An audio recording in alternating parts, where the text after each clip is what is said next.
सखिया बेरी छठी घाटे ले रही दौरा हो माथे, ले रही दौरा हो माथे। सखिया बेरी छठी घाटे ले रही दौरा हो माथे।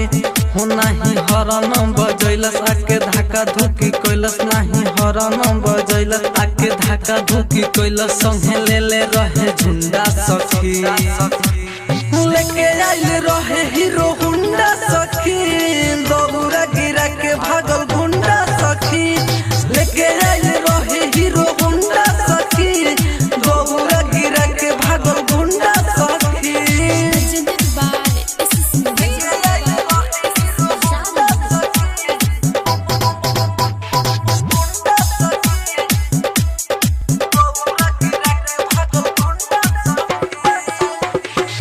उहे तले के भागल रहे दिल हो, एही से आ गइल दया के फील हो।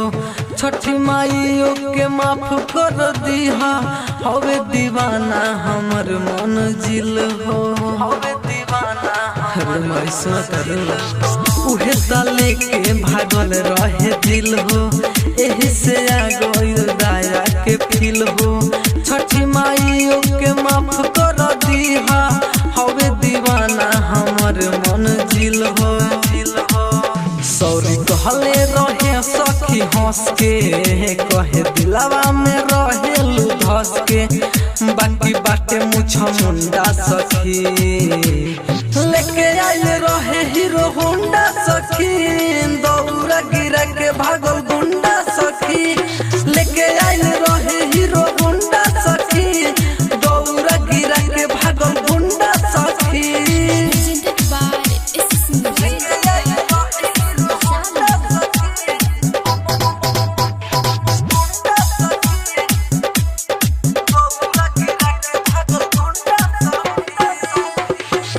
दाया को दिन है छठे माई, उनके से हम हूँ शादी रचाइब। हूँ बेटा और कदीमा फजी, बड़े नादान नहीं उनका बुझाई, बड़े नादान नहीं उनका बुझाई। कदीना दाया है छठी माई, उनके से हम हूँ शादी रचाइब। हूँ बेटा और कदीमा फजी, बड़े नादान नहीं उनका बुझाई। माई कहे पवन अभिषेक हो, कर जोरी के बतिया विशेष हो। बात भइल बेला मुंडा सखी, लेके आइल रहे हीरो होंडा सखी। दौरा गिरा के भागल गुंडा सखी, लेके आइल रहे हीरो होंडा सखी। दौरा गिरा के भागल गुंडा सखी। Recording studio red angel music Raxaul.